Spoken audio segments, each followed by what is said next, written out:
Members of an independent government panel have spent more than half a year trying to figure out what went wrong on March 11th. Tsunami predictions ignored, emergency procedures bungled, communication insufficient. The panel says Tokyo Electric Power Company and the government both made mistakes, leading to the accident and subsequent meltdowns at the Fukushima Daiichi nuclear plant. The 10-member panel released its interim report on Monday. The investigation started in June. The members interviewed 456 people, including TEPCO workers and government officials.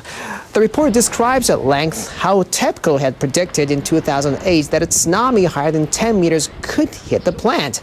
The utility failed to take action to toughen up its anti-tsunami measures. The report says that ultimately failed to prevent the meltdowns at Fukushima Daiichi. Panel members also criticized TEPCO's initial response to the accident. They say fire trucks should have been dispatched earlier to pump water into the reactors. That may have lessened the damage to the fuel rods, thereby reducing the release of radiation. The report also found the government's handling of the crisis problematic. A computer system that predicts how radioactive materials spread in the event of a nuclear accident was not used when evacuations were planned. And evacuation orders were not precise, so they failed to promptly reach the affected municipalities. A Japanese nuclear expert is calling for further investigation.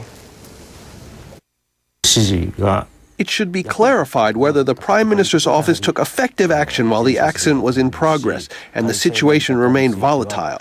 The investigation should access the crisis management system and comment on the matter in their final report. At HK World's Mitsuko Nishikawa joins us with more details. So, Mitsuko, I recall TEPCO issued an interim report on Fukushima accident earlier this month. Right. Now, there's a new report from a government panel. How do these probes differ? Well, the TEPCO report was drafted by specialists handpicked by the utility, but the government report comes from an independent committee, so it could be seen as more objective.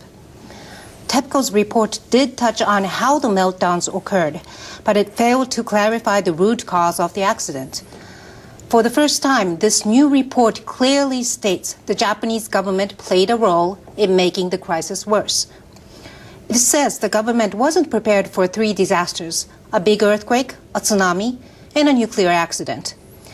It says communication was insufficient between the Prime Minister's office and the Crisis Management Center, which was responsible for gathering updated information on Fukushima.